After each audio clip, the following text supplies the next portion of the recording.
علماء اکرام فرماتے ہیں ملک الموت آتے ہیں اور آ کر ملک الموت کے ساتھ جو جماعت ہوتی ہے وہ میت کو مرنے والے کے جسم کو سونگنے لگ جاتے ہیں، کندھوں کو، پیشانی کو، ہونٹوں کو سونگتے ہیں۔ پوچھنے والا پوچھتا ہے تم ان کو کیوں سونگ رہے ہو؟ کہتے ہیں سونگ رہے ہیں کہیں سے نماز کی، قرآن کی خوشبو آ رہی ہے کہ نہیں آ رہی۔ جنازے والی چادر ہے تمہاری مسجد کے اندر؟ ہوگی کہیں نہ پڑی ہوئی۔ گھر کا کھیس ختم، کمبل ختم، جنازے والی چرپائی پر جنازے والی چادر، چاروں طرف سے چادر لپیٹ رکھی ہے، یا اللہ یا رسول اللہ بھی لکھا ہوا، 4-6 کلمے بھی لکھے ہوئے، ایمان مجمل ایمان مفصل بھی لکھا ہوا، آیت کریمہ بھی لکھا ہوا، سیر عزیزو حسبنا اللہ و نعم الوکیل بھی لکھا ہوا، عہدنامہ بھی پاس ہے، پنسورہ بھی پاس ہے، کلمہ شہادت کا نعرہ لگا لگا کے قبرستان لے گئے۔ جب قبر کے کنارے پر میت کی چرپائی کو رکھا، نیک نیک لوگ آگے آ جاؤ، باوضو لوگ آگے آ جاؤ، وڈیرے وڈیرے ذرا قبر کے اندر اتر جاؤ۔ فرشتے کہتے ہیں بے شرمو، بازاروں میں تم نے ہمیں دھوکہ دیا، ہم نے برداشت کیا، تم نے گھروں میں دھوکہ دیا، برداشت کیا، تم نے مسجدوں میں آ کر اسلام کا لیبل لگا کے دھوکہ دیا، برداشت کیا۔ اوے بے شرم ہو، اب تو آخری مرحلہ ہے زمین پر 70 سال رہنے کے بعد، اب تو قبر میں جا رہا ہے، آخری ایک لمحہ قبر میں، اب تو کھرالے مال لے کے آتے ہیں، اب بھی تم نے ہمیں دھوکہ دے دیا۔ ہم نے کہا فرشتوں کیا دھوکہ دیا؟ کہ بے شرم ہو، شرم نہیں آتی؟ چادر تو وہ لپیٹ کے لے کے آئے جس پہ پورا قرآن پاک لکھا ہوا ہے، اور چادر کے اندر اس بد نصیب کو لے کے آئے جسے کلمہ بھی پڑھنا نہیں آتا ہے۔ ہم نے کیا کرنا ہے اس کا؟ لے جاؤ اسے یہاں سے۔ کچرے کو میرے عزیزوں گھر کے بیڈ روم میں نہیں رکھا کرتے، گھر کے ڈرائنگ روم میں نہیں رکھا کرتے، گھر کی بیٹھک و طاق میں نہیں رکھا کرتے، بلکہ کچرے کو تو اٹھا کے گلی سے باہر پھینک کے آتے ہیں۔ اب یہ لے کے آئے، ساری زندگی نماز کا سجدہ نہ کیا، کھایا ضرور، پیا ضرور ہے، ایک پیشاب کے سراغ کو اللہ بند کر دے، خدا کھولنا نہ چاہے، دنیا کی سائنس کھول نہیں سکتی، دنیا کے ڈاکٹر نہیں کر سکتے، بندہ کہندہ پیسہ ہوئے تے سارا کم ہو جاندہ ہے۔ 10 افراد گھر کے دروازے سے نکل کر قبرستان پہنچ گئے، تیرے پاس تو پیسہ تھا، ایک کو بھی قبرستان جانے نہ دیتا۔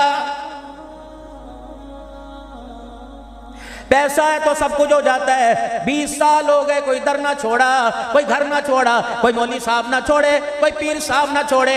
رب اکبر کی قسم ہے، ایک بیوی کو طلاق دی، دوسری لے آیا، دوسری کے اوپر تیسری لے آیا، اس میں بال ہوگا، اس میں بچہ ہوگا۔ قدرت نے کہا ایک نہیں تو 100 کر لے، اگر میں نے نہ کر دی تو دنیا کی کوئی طاقت میرے سے ہاں نہیں کرا سکتی، لا بچہ۔ بیویوں میں سب سے لاڈلی بیوی سیدہ عائشہ رضی اللہ تعالیٰ عنہ، رحمت عالم صلی اللہ تعالیٰ علیہ وسلم تشریف فرما اپنے بیڑے میں، اما عائشہ بھی پاس بیٹھی ہوئی ہے، چھوٹی سی عمر کا کھیلتا کودتا بچہ گھر کا پردہ ہٹا کر اندر آ گیا۔ اما عائشہ کی نظریں بچے پہ پڑی، آپ نے معصومیت کو دیکھا، یہاں چوٹ لگی، بھائی کی آنکھوں میں آنسو آ گئے۔ حضور نے فرمایا ما یبکی کا یا عائشہ، عائشہ تیری آنکھ میں آنسو کیوں؟ بچے کی طرف اشارہ کر کے کہنے لگی یا رسول اللہ، ایک ایسا بھی مجھے ہونا چاہیے اشارے سے، یہ میری گود میں آنا چاہیے۔ رحمت والے نبی نے آسمان کی طرف دیکھا، فرمایا عائشہ اشارے مجھے نہ کر، وہاں رو کے دکھا، کیونکہ یہاں اختیار میرا نہیں چلتا، میرے خدا کا چلتا ہے۔ تیسرا بچہ مدنی کریم صلی اللہ تعالیٰ علیہ وسلم کا حضرت ابراہیم ہے، 2.5 سال کی عمر گزر گئی، پتہ لگا آپ تو صحابہ میں بیٹھے تھے یا کسی کام سے تھے، پتہ لگا یا رسول اللہ ابراہیم کی آنکھیں بند ہو رہی، وہ آپ کا انتظار میں۔ نبی کو اللہ نے بیٹا عطا فرمایا، عرب کا ماحول تھا، بچے کی نشوونما تربیت کے لیے گاؤں دیہات کے اندر سرسبز و شاداب علاقے میں بھیج دیا کرتے، آپ نے ماریا قبطیہ کا مکان باہر بنوا دیا۔ جب پتہ لگا بیٹا دنیا سے جانے کو کر رہا ہے، رحمت عالم صلی اللہ تعالیٰ علیہ وسلم تشریف لائے اور آپ نے آ کے ابراہیم کا ہاتھ پکڑا۔ ابراہیم رضی اللہ عنہ نے یوں کر کے حضور کا مکھڑا دیکھا، آہستہ آہستہ آنکھیں بند کرنا شروع کر دی اور آہستہ آہستہ رحمت عالم کا ہاتھ ڈھیلا کرنا شروع کر دیا۔ اچانک آنکھیں بند ہو گئی اور ہاتھ چھوٹ گیا۔ اللہ کا پاک پیغمبر کو اتنا صدمہ ہوا، آپ گھر کی دیوار کے ساتھ یوں کر کے بیٹھ گئے اور آسمان کی طرف دیکھا، اللہ بڑے بڑے صدمے برداشت ہوئے، بیٹی کی جدائی کا صدمہ میرے سے برداشت نہیں ہو رہا ہے۔ ماریا روئی جائے، ماں تھی، کہہ نہیں سکتے کہ اللہ واپس دے دے۔ اگر تیرا میرا پیر گدھے کو زندہ کر سکتا ہے، محمد اپنے بیٹے کو زندہ نہیں کرا سکتا تھا؟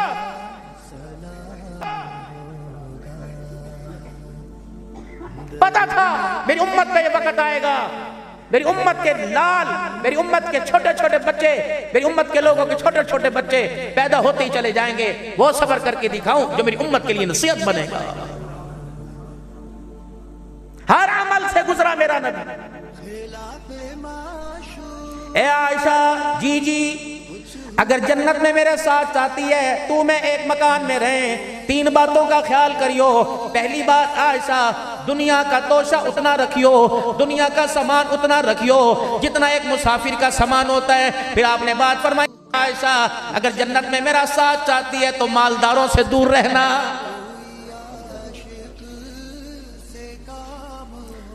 گھر تشریف لائے جناب خدیجہ الکبریٰ رضی اللہ تعالی عنہ کے ویڑے میں آ کے کھڑے ہو گئے. فرمایا خدیجہ آج میں نے تیرے سے بات کرنی ہے. اما خدیجہ کہنے لگی سونے قربان جاؤں, آپ نے میرے سے کیا بات کرنی؟ فرمایا خدیجہ تجھے آج رات کے اندھیرے میں ابھی فیصلہ کرنا پڑے گا. حضرت خدیجہ عرض کرنے لگی یا رسول اللہ کیا فیصلہ؟ آپ نے فرمایا خدیجہ فیصلہ کر. ہاتھ پھیلا دیے, علماء اکرام کو میں نے کرتے دیکھا, یوں ہاتھ پھیلا دیے. فرمایا خدیجہ اس وقت تیرے گھر میں 2 ہیں, ایک دنیا کا مال ہے, ایک اللہ کا نبی ہے. اے خدیجہ دونوں میں سے ایک کو طلاق دینا پڑے گی, بتا دنیا کا مال دیتی ہے یا اللہ کا نبی دیتی ہے؟ اما خدیجہ نے ہونکا بھرا, جلدی سے اٹھی, تکیے کے نیچے جو مال تھا نبی کے قدموں میں لا کے ڈھیر کر دیا. کہ کملی والے اللہ کو گواہ بنا کے کہتی ہوں میں نے دنیا کو طلاق دے دی, آمنہ کے لال کا ساتھ نبھا دیا. اتنی دنیا ہونی چاہیے, مکان بھی ہونا چاہیے, دکان بھی ہونی چاہیے, کار بھی ہونی چاہیے, پیسہ بھی ہونا چاہیے, دسترخوان بھی اچھا ہونا چاہیے. لیکن میرے عزیزو وہ دسترخوان, وہ مکان, وہ گاڑی, وہ پیسہ, مکان میں بیٹھ کر, دسترخوان پہ بیٹھ کر, گاڑی کے اندر بیٹھ کے اللہ یاد نہ رہے, کاروبار کرتے ہوئے اللہ یاد نہ رہے, مکان فیکٹری چلاتے ہوئے, کھیتوں میں کاروبار کرتے ہوئے اللہ کا حکم بھی پورا نہ کر سکے. میرے عزیزو وہ دنیا جس کے کمانے میں خدا بھول جائے, اس دنیا کے کمانے کو حرام قرار دیا ہے. اگر میرے عزیزو ایک بندہ کہتا ہے مولوی صاحب کیویں پتہ لگ سی کمائیاں حرام دیاں کہ کمائیاں حلال دیاں؟ میں نے کہا یہ تو رازو تو تیرے پاس ہے, یہ کیلکولیٹر تو تیرے پاس ہے, میرے سے نہ پوچھ. کہا کیا؟ میں نے کہا آج کیا کھایا تھا؟ کہا ماشاءاللہ وڈے دا گوشت ہے, کٹے دا گوشت ہے, اپنی مرضی سے سینے کا گوشت لایا تھا, میں نے مٹر آلو ڈالے تھے. میں نے کہا ایمانداری سے بتا کب کھایا تھا؟ کہ دوپہر کے وقت کھایا تھا. اور کیا تھا؟ کہ گڑ کے چاول بھی تھے اور روٹی بھی تھی, دہی سلاد بھی تھی. میں نے کہا کس وقت کھایا؟ کہ 12 بجے. میں نے کہا ظہر کی اذان سنائی دی تھی کہاں؟ عصر کی سنائی دی تھی کہاں؟ مغرب کی سنائی دی تھی کہاں؟ عشاء کی اذان کی آواز آئی تھی کہاں؟ میں نے کہا اذان سن کے کیا کیا؟ کہ اللہ معاف کرے مصیبت جان میں دل نہ کیتا. میں نے کہا پھر جو اندر غذا آ گئی وہ سراسر حرام کا پیسہ. اگر کھانا کھانے کے بعد نماز پڑھنے کو, کھانا کھانے کے بعد ذکر کرنے کو, قرآن پاک کی تلاوت کرنے کو, اگر مال کمانے کے بعد, کھانا کھانے کے بعد اللہ اکبر راتوں کو اٹھ کے رونے کو, افطاری سحری کھا کر روزہ رکھنے کو دل کرے تو سمجھ لو جو اندر جا رہا ہے وہ سارے کا سارا حلال جا رہا ہے. اتنی سی بات تھی. سن 2022 میں ہمارا سفر تھوڑا سا اور آگے ہوا.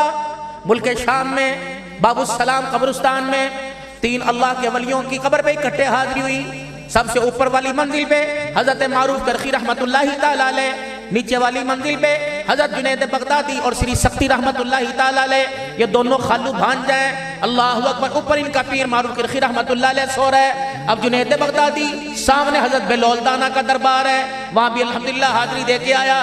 حضرت بہلول دانا کے پاس جنید بغدادی آئے. السلام علیکم جی. ہاں جی, وعلیکم السلام. دعا اچھا کرو. اللہ والوں کی دعا بھی بڑے طریقے سے ہوا کرتی تھی.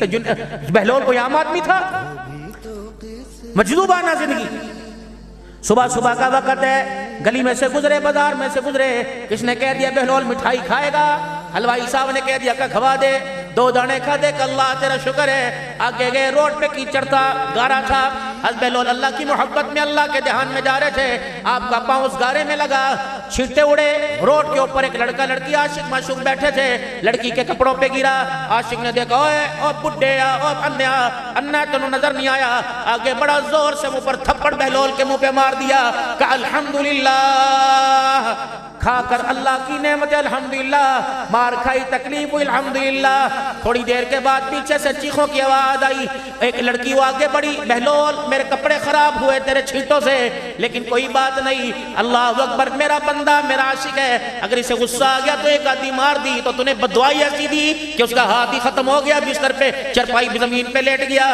آپ نے فرمایا میں نے بددعا تو کوئی نہیں دی. کہ پیچھے مڑ کے دیکھ. آپ نے مڑ کے دیکھا, جس نے بہلول دانا کے منہ پہ تھپڑ مارا تھا وہ زمین پہ پڑا آخری سانسیں لے رہا ہے. حضرت بلال کہتے ہیں میں نہیں کیتا کہ تو ہی کیتا.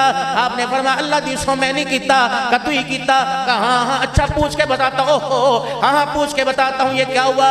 آسمان کی طرف یوں دھیان کیا, کہنے لگے اوہو اچھا ہن سمجھ آ گئی. اس لڑکی کو کہنے لگے ایک یار تیرا ایک یار میرا, تجھے تکلیف پہنچی تیرے یار کو غصہ آیا, تیرے یار نے مجھے مار دیا, مجھے تکلیف پہنچی میرے یار کو غصہ آیا, میرے یار نے تیرے یار سے بدلہ لے لیا. من کان للہ کان اللہ لہو, اللہ سے زمین پہ تعلق ایسا ہو جائے, اللہ اکبر, تو زمین پر بیٹھ کے یاد کرے, وہ تیرا نام لے کے عرش بری پہ تجھے یاد کرے. ایسا تعلق بناؤ اللہ سے. یہ بھی کوئی تعلق بنا ہوگا؟ ایک بھی مسجد کی کوئی بات کی ہو باہر جانے نہ دینا, لیکن ہم نے اپنے مزاج, یہ محنت ہو رہی. تبلیغ کس کو کہتے ہیں؟ پتھر مارنے کو, بسترے اٹھانے کو, گنج کرنے کو, مچھے بڑھوانے کو. ممبر کے اوپر بیٹھ کر ایک بندہ کہے اے تبلیغیاں دی نشانی, گستاخہ دی لسان نشانی, شلوار ٹخنوں سے اونچے, واجب ہے, نیچے کرنا حرام ہے. اس نبی کی شریعت ہے جس نبی کو اللہ نے سارے نبیوں کا دولہا بنایا ہے. رحمت عالم صلی اللہ تعالی علیہ وسلم کے پاس ایک شخص آئے, مونچھوں کو مروڑی دے رکھی, بال بڑے بڑے, داڑھی مون. آپ نے فرمایا کون ہے, کیا کیا؟ کہ یہ میرے آقا کسریٰ کا طریقہ, یہ میرے آقا کسریٰ کا طریقہ. حضور علیہ السلام نے فرمایا اللہ اکبر, داڑھی بڑا مونچھے کٹا, یہ سارے نبیوں کے سردار محمد الرسول اللہ کا طریقہ. سننا چاہتے ہو سناؤ تھوڑا سا اور, سناؤ تھوڑا سا اور. یہ ہمارے بالوں کی کٹنگ کس نے فی سبیل اللہ کی, سبیل اللہ کی. سگا یار سی نائی سگا یار سی, سگا سکیا تو وڈا, جسے بیٹھ کے دکھڑے سنائے وہ تیرے بال بھی کاٹ کے گیا, چاہ بھی پیا, سگریٹ بھی پیا, پیسے بھی لے کے گیا, دانے بھی لے کے گیا, چوری گڑ بھی بنایا کہ بنایا, 2 ڈلیاں وہ بھی دے دے, حکے کما سی وہ بھی لے کے گیا, پیسے بھی لے کے گیا. لیکن تمہیں کتنا بڑا تمہارے پہ ظلم کر کے گیا. اللہ کے نبی علیہ السلام نے فرمایا داڑھی کے بال نیچے کرو اور سر کے بال اوپر کی طرف کرو. یہ جو لٹے لٹے آگے نکل رہی ہیں, اللہ کی قسم آمنہ کا لال اس کی مخالفت کر کے گیا ہے. ہمیں عید میلاد النبی کے پرچم کا رنگ پتا, ہمیں حضرت حق بہو کے پرچم کا رنگ پتا, حضرت فرید الدین کے علم کا رنگ پتا, کربلا کے حسین کے علم کا رنگ پتا نہیں پتا تو آمنہ کے لال کی سیرت کا پتہ ہی نہیں چل سکا ہے. اتنا سونا نبی جو ہمارے انگ انگ میں بسے, رنگ رنگ میں بسے, ہمارے گھر میں بسے, ہمارے دماغ میں, ہمارے دل کی دھڑکنوں میں بسے, ہماری رگ ہماری سانسوں کی ہر سانس میں بسے. ہمیں اس نبی کے چہرے کا ہی نہیں آج تک پتہ نہیں چل سکا کیسا آج کے رسول ہے. جو بیوی تیرے پاس 20 سال رہے, جو عورت بندے کے جس عورت کے پاس بندہ 20 سال رہے, کہندی تیرے ابے نو اے پسند سی, تیرا ابا اے کھاندا سی, تیرا ابا اس رنگ دے کپڑے بدلدا سی, تیرا ابا ای کردا سی. اللہ اکبر, جو 20 سال رہ گیا اس کا سانس سے باقی ہے, جو غاروں میں, جو سجدوں میں امت کے لیے 40 سال نہیں 63 سال تک روتا چلا گیا. آج اس امتی کو نبی کے کردار, حضور کے چہرے کا ہی پتہ کوئی نہیں. 3 طریقے سے رسول اللہ صلی اللہ علیہ وسلم نے کٹنگ کروائی. اللہ کے نبی نے 3 طریقے سے کٹنگ کروائی. رسول اللہ صلی اللہ علیہ وسلم حلق مبارک کروایا کرتے, گنج مبارک کروایا کرتے. دوسرا, حضور صلی اللہ علیہ وسلم کے بال مبارک تینوں طرف سے برابر ہوا کرتے, اگو وڈے پچھو وڈے. کسی منت بنوتی پہ ظلف رکھنا نہیں جائز ہے, میرے نبی کا طریقہ نہیں. حضرت حسن کا اللہ کی قسم طریقہ نہیں, اللہ کے قسم حضرت حسین کا, علی پاک کا, ابوبکر عمر عثمان کا طریقہ نہیں. صحابہ تو حضور کی اداؤں پہ مرتے تھے.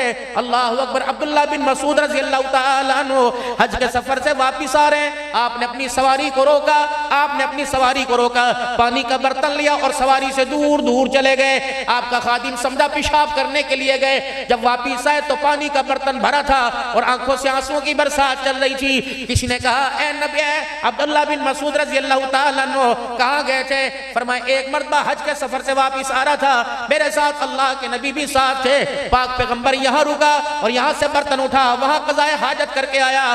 مجھے پیشاب تو نہیں آ رہا تھا, اس جگہ بیٹھ کے آیا جہاں حضور بیٹھے تھے. اللہ کی قسم جاتے ہوئے میں نے یہ بھی نبی کا طریقہ زندہ کر دیا.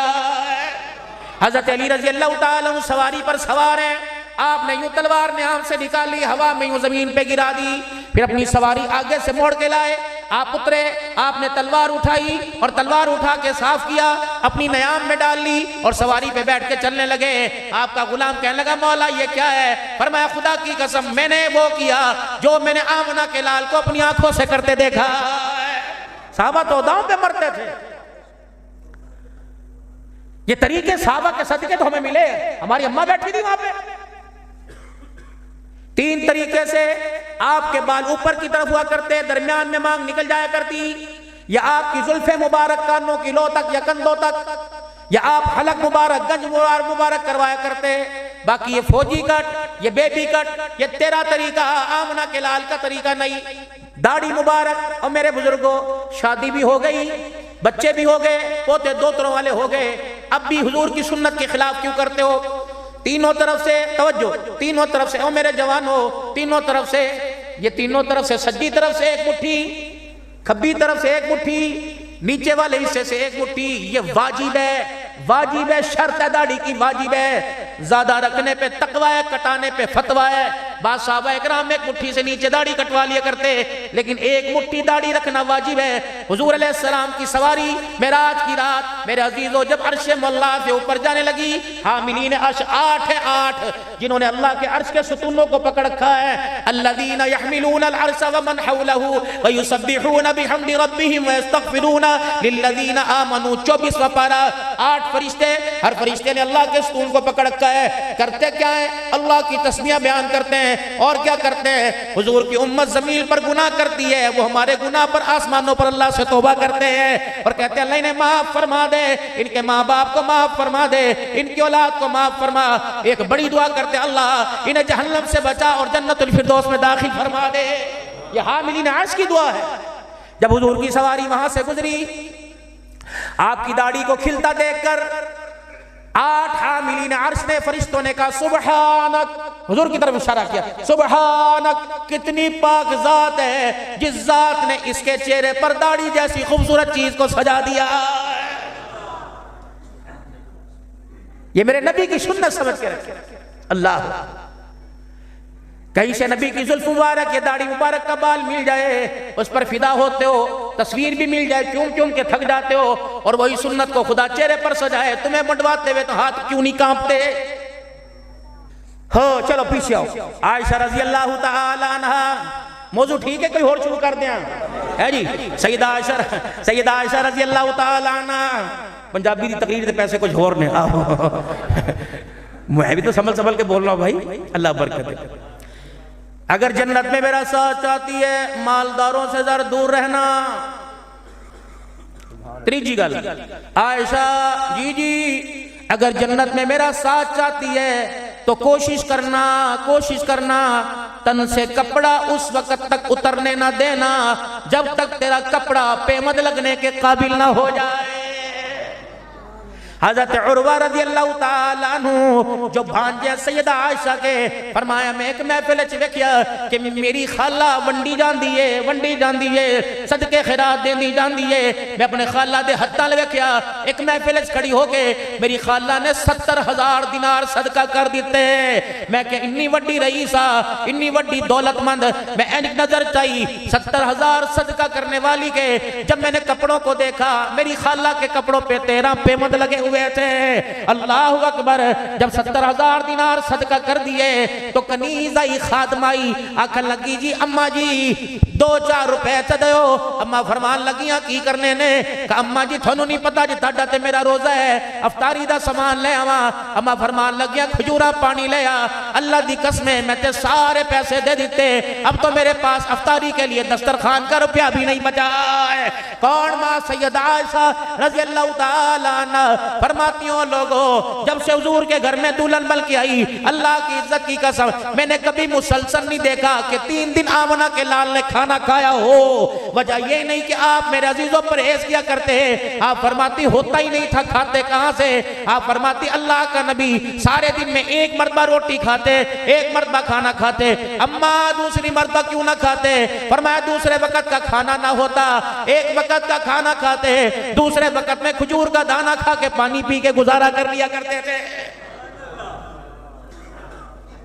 حضرت ام سلمہ رضی اللہ، پڑھو اپنی نبی کی سیرت، جناب سیدہ ام سلمہ رضی اللہ تعالیٰ عنہ کہتی ہیں میرے ویڑے میں عرب کی دھرتی کا چاند آیا، وہ اندر داخل ہو گئے، کیا اے ام سلمہ مجھے کھانا کھلا، بھوک لگی ہے، اماں کھن لگی ہیں، ہے ہی کوئی نہیں کھواوا کی تو خاموش۔ آپ نے گھر کے نظارے کو دیکھا، فرمایا ام سلمہ تازی پکانے کی ضرورت نہیں، کل پرسوں نہیں چاہتے لے جی۔ جب اٹھا کے لے کے آئی تو روٹی کے ٹکڑے سوکھے، چولہے کے پاس توی پڑی تھی، توی کے پاس زیتون کے تیل کا ڈبہ پڑا تھا جو روٹی پہ گھی لگاتے ہیں۔ اماں کہنے لگی گھر کے چولہے میں آگ نہیں، زیتون تو تھا، میں نے روٹی اٹھائی، میں نے کہا تھوڑا سا تیل چپڑ دوں، میں نے یوں کر کے ڈبہ دیکھا، اتفاقاً اس دن تیل بھی ڈبے میں کوئی نہیں تھا، کناروں پر نیچے پیندے کے ساتھ تھوڑا تھوڑا تیل لگا ہوا تھا، اور وہ بھی جب مائیں گھر کے اندر روٹی پکاتی ہیں تو کالے کالے ذرے آگ میں اڑتے ہیں، تو وہ کافی سارے کالے ذرے تیل کے ڈبے میں گرے تھے۔ میں اج کر کے روٹی ڈبے دے وچ پائی، یوں کر کے میں نے چاروں طرف سے مروڑی، جب باہر نکالی سارے کالے کالے ذرے لگ گئے۔ میں نے روٹی کو یوں دبوچ لیا کہ اللہ کے نبی کی نظر نہ پڑے، آپ کی شان کے مطابق کھانا نہیں۔ آپ نے میرے ہاتھ کو دیکھا، فرمایا ام سلمہ کیا ہے؟ وہ کھا تھا صحیح، میں نے یوں ہاتھ کیا، اس روٹی پہ کالے کالے آگ کے ذرے لگے ہوئے تھے۔ آپ نے وہ روٹی پکڑی، ان کو یوں صاف کیا، بسم اللہ پڑھ کے روٹی کا لقمہ منہ میں ڈالا، روٹی کا ٹکڑا سختہ چبایا نہیں جا رہا تھا، حضور کی آنکھ سے آنسو نکلا، اماں نو ہول پہ گئے، کہا اے ماں باپ قربان ہے، مجھے پتہ ہے آپ کا نرم، آپ کے ہونٹ، آپ کا منہ نرم ہے، روٹی کا ٹکڑا سخت ہے، کملی والے نہیں کھائی جاتی تو نہ کھا۔ فرمایا ام سلمہ مجھے منع نہ کر، مجھے کھانے دے، قیامت کے دن اللہ نے اس روٹی کے ٹکڑے کے بارے میں پوچھ لیا، اللہ کی عزت کی قسم مجھے جواب دینا مشکل ہو جائے گا۔ کتنے ٹھڈے مارے آج روٹی کو، کتنے باپ کو یوں گھر کے دیکھا، جانور ماں کو تانے دے کے گئے، بگاواں نو کھوانا ہے کہ پتراں نو کھوانا ہے، اماں کو یہ تانے دے کے گئے۔ کوشش کرنا میرے لاڑ لو، اگر زندگی میں سکھ رہنا چاہتے ہو، سکھی رہنا چاہتے ہو، چار باتوں کا خیال کرنا، چار باتوں کا خیال کرنا۔ وَقَضَىٰ رَبُّكَ أَلَّا تَعْبُدُوا إِلَّا إِيَّاهُ وَبِالْوَالِدَيْنِ إِحْسَانًا إِمَّا يَبْلُغَنَّ عِندَكَ الْكِبَرَ أَحَدُهُمَا أَوْ كِلَاهُمَا فَلَا تَقُل لَّهُمَا أُفٍّ وَلَا تنهرهما وقل لهما قولا كريما واخفض لهما جناح الذل من الرحمة وقل رب ارحمهما كما ربياني صغيرا۔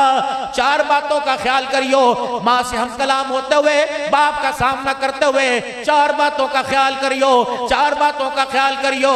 مجھے مولا حسن پھر دوبارہ یاد آ گئے، کسی نے علی سے پوچھا علی بچڑیاں دا حال سنا؟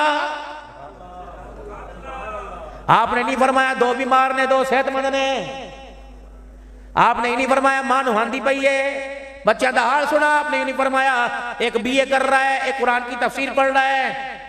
حضرت علی بھی جوش میں آ گئے، آپ نے فرمایا 10 حسین سناوا کہ حسن سناوا؟ میں ان کے تذکرے کیوں نہ سناؤں جن کے تذکرے بابا علی سنا رہا۔